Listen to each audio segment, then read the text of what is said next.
Na današnjoj 16. redovnoj sednici Skupštine opštine Svrljig odbornici su usvojili plan i program zimskog održavanja lokalnih puteva na teritoriji opštine Svrljig i gradskih ulica, razmatrali izveštaje o izvršenju budžeta opštine za prvih 9 meseci ove godine i utvrdili prosečne cene kvadratnog metra nepokretnosti u Svrljigu radi utvrđivanja visine poreza na imovinu za 2018. godinu. Plan i program zimskog održavanja lokalnih puteva na teritoriji opštine Svrljig i gradskih ulica usvojen je bez diskusije, a ekspoze je podneo Jovan Đorđević, v.d. direktora JKSP Svrljig, kome je već niz godina povereno održavanje gradskih ulica i lokalnih puteva na teritoriji opštine Svrljig u zimskom periodu. Đorđević je rekao da je planom održavanja puteva u zimskom periodu predviđeno održavanje oko 180 km puteva na teritoriji opštine Svrljig, a da za to na raspolaganju radnicima komunalnog preduzeća stoji 7 mašina, koje će se koristiti u zavisnosti od potrebe i količine snega.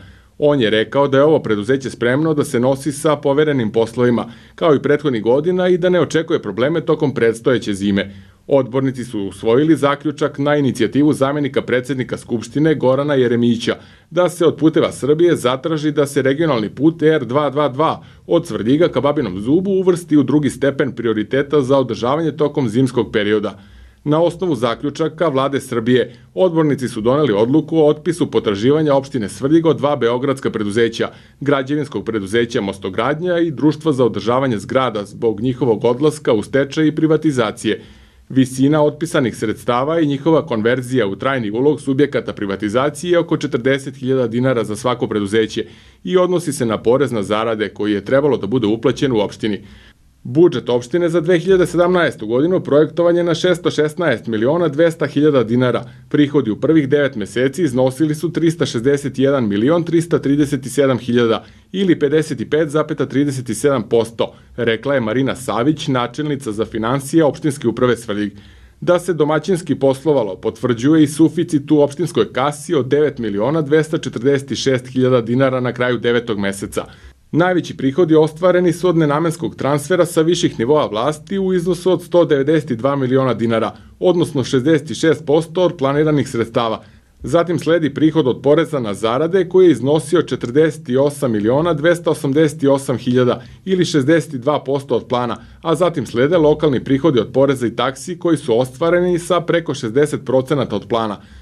Što se tiče izvršenja, odnosno trošenja novca iz budžeta, najviše je od planiranih sredstava potrošilo opštinsko veće 74%, zatim slede predsednik opštine sa 72%, skupština opštine sa 69%, opštinsko pravobranilaštvo sa 59% i opštinska uprava koja je utrošila 49% opredeljenih sredstava.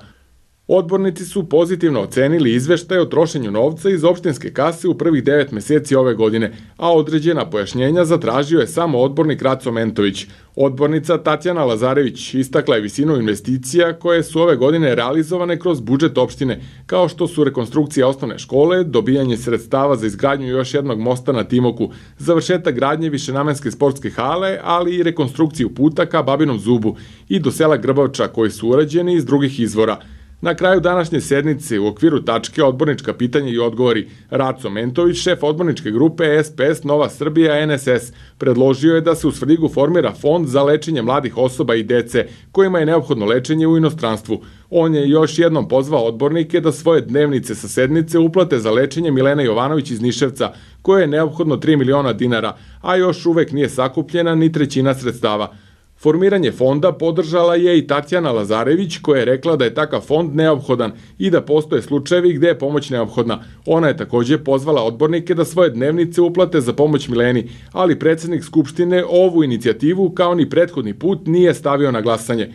Uvidom na portalu humanitarne fondacije Aleksandar Šapić Budi Human, jedini odbornik koji je uplatio svoju dnevnicu od 5.500 dinara za pomoć Mileni je Raco Mentović, dok je Socijalistička partija Srbije Svrljig uplatila 12.000 dinara. Odbornik Milan Videnović kaže da je za pomoć Mileni donirao putem SMS poruka.